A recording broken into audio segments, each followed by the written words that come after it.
In today's video, I'm going to show you how to make a photo book in Canva, and we're going to do it in just a few minutes. Creating a photo book is a wonderful way to capture and cherish your memories, and Canva makes it super easy to put it all together beautifully. Start by opening Canva on your web browser. At the top of the page, you'll see a search bar. Type in photo book and hit enter. You'll see a wide variety of templates pop up, each with its own style and number of pages. Take your time browsing through them, hover over each template to check how many pages it includes and see which one matches your vision. Choosing the right template from the start will save you time and help your photo book look exactly how you want. Once you find a template you like, click on it. You'll see an option that says Customize this template. Go ahead and click that. It will open the template in a new design window where the real fun begins.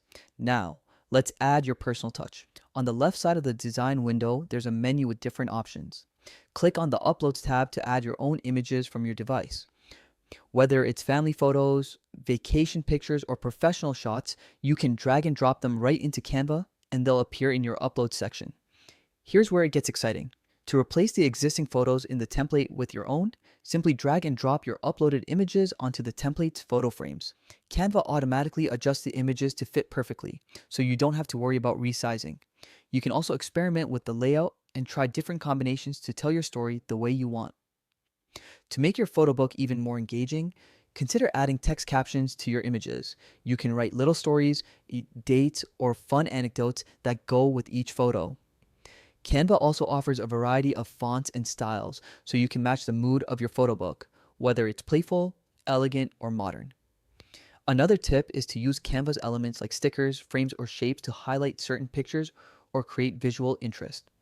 Also, don't forget about the backgrounds. Sometimes changing the background color or adding subtle patterns can make your photos really pop. Play around with different layouts on each page to keep the viewer's eyes moving and make the book feel dynamic and fun. When you're happy with your design, you can download it as a PDF or share it online with friends and family. This process doesn't just preserve your memories, it brings them to life in a way that's unique and special. And that's it. In just a few minutes, you've created a beautiful, personalized photo book in Canva. Go ahead, give it a try, and enjoy the process of turning your favorite moments into a keepsake you'll treasure forever.